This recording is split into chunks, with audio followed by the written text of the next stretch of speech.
Pessoal, beleza? Inscrevam-se aqui no canal. Eu lembro a você que este vídeo é um oferecimento do professor de guitarra e violão Átila Reis. Entrem aqui no site dele para que vocês marquem uma aula gratuita de violão e guitarra, tá bom? De graça, e depois vocês vão se acertar em relação à periodicidade do aprendizado. Também, se vocês querem saber sobre o Marcelo Galhardo, leiam o texto aqui, é a atualização no meu blog, na Pingback, está aberto, é de graça. Inscrevam-se também no meu canal na Pingback para vocês receberem os textos, tá? O Mateuzinho deu um puta de um recado, né, ao Renato Gaúcho, mostrou como, mais uma vez, escancarou, não que fosse necessário, né, a incompetência do Renato Gaúcho, porque ele jogou demais no lateral direito. Eu não estou falando que vai ser um novo Leandro, um novo Jorginho, só para ficar em grandes laterais direitos que passaram no Flamengo, em sua história, os principais, né? Mas o garoto jogou demais, inclusive fez um gol e tal. E a pergunta que fica é, por que não foi utilizado, né? Por quê? Porque só era utilizado quando o Isla não podia jogar. O mesmo vale para o Ramon, quer dizer, botar o René, né? Por quê?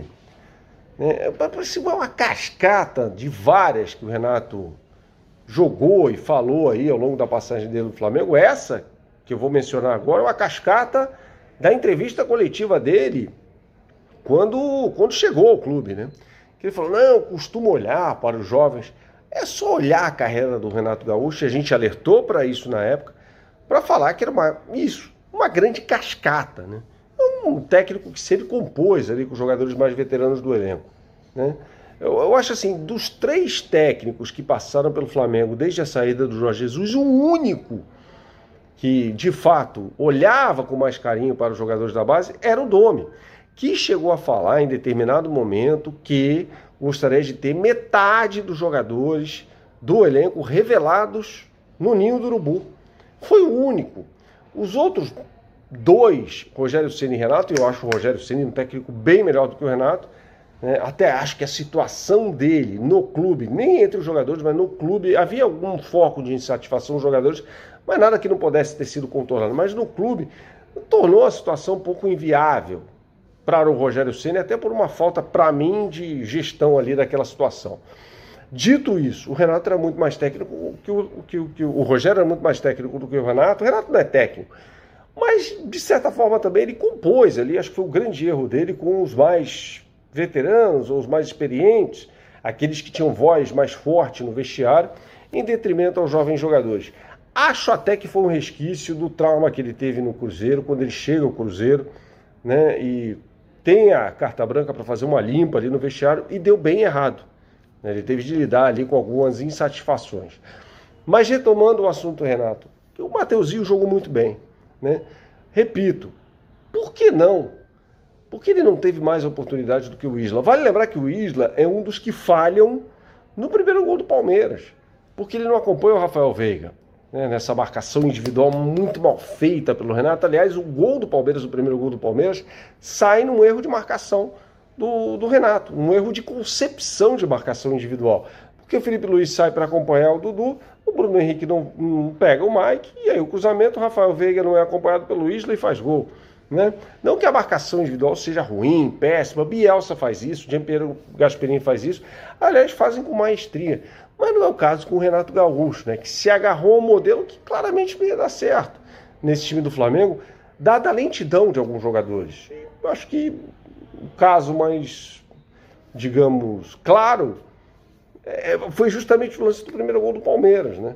O jogador, o Bruno Henrique, nunca acompanhou o lateral até a linha de fundo. O Felipe Luiz é um jogador lento, cujo perfil não é esse, e o Isla tampouco.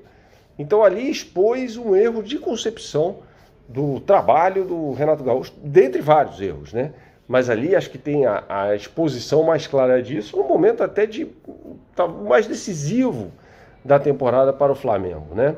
O Mauricinho, gente, disse na entrevista coletiva após jogo até que, olha, eu prefiro marcação por zona e tal, não sei o que. Bom, está claro, né, que essa marcação individual mal feita, com um time que não está voando fisicamente, na ponta dos cascos, e desentrosada, mal treinada, né, não ia funcionar, né? Ia fraquejar em algum momento, como fraquejou durante vários momentos, aliás, da temporada, né? Um exemplo clássico também é a perseguição do Rodrigo Caio Terans nos lances dos gols do Atlético Paranaense, dos 2 primeiros gols do Atlético Paranaense, na derrota cachapante que o Flamengo sofreu no Maracanã por 3-0. Ali, para mim, era o ponto de demissão, de ruptura.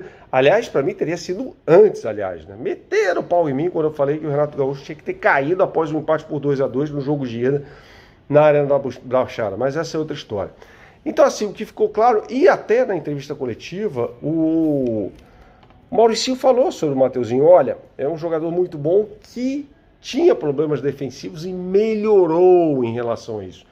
É um lateral de muito mais força, é um lateral que tem mais arranque para chegar à linha de fundo. Isso ficou claro nos minutos em que ele teve em campo, né? Na partida contra o Palmeiras. Claríssimo, claríssimo, tá? Então, eu fico assim, assim, assustado até com a forma como a qual o Renato Gaúcho preteriu jogadores jovens que eram melhores que aqueles veteranos em que ele insistiu, mais experientes, em que ele insistiu em momentos cruciais. O Flamengo, o caso do René, né? Vejam os pontos, né? Todo mundo falando que não, o Flamengo pode chegar com dignidade aos 79 pontos. Vejam os pontos que o Flamengo deixou pelo caminho por causa de erros de alguns jogadores que foram símbolos da teimosia do Renato Gaúcho. René, que entrou pessimamente naquele jogo contra o América Mineiro, né? O gol do América de empate sai por causa de um erro dele na saída de bola, pede para o Ribamar, né?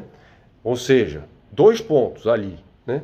O jogo contra o Fluminense, que o René não jogou absolutamente nada. Aquele jogo expôs o caos que é o time do Flamengo. O caos, o completo caos, o mais absoluto caos.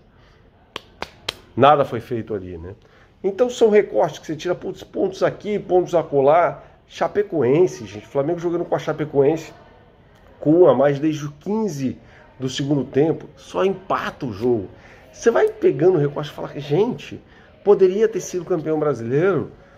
Não digo com facilidade, mas assim, poderia entrar na última rodada, nas últimas rodadas, brigando pelo título como o Atlético, vai ganhar ou perder, são circunstâncias, né?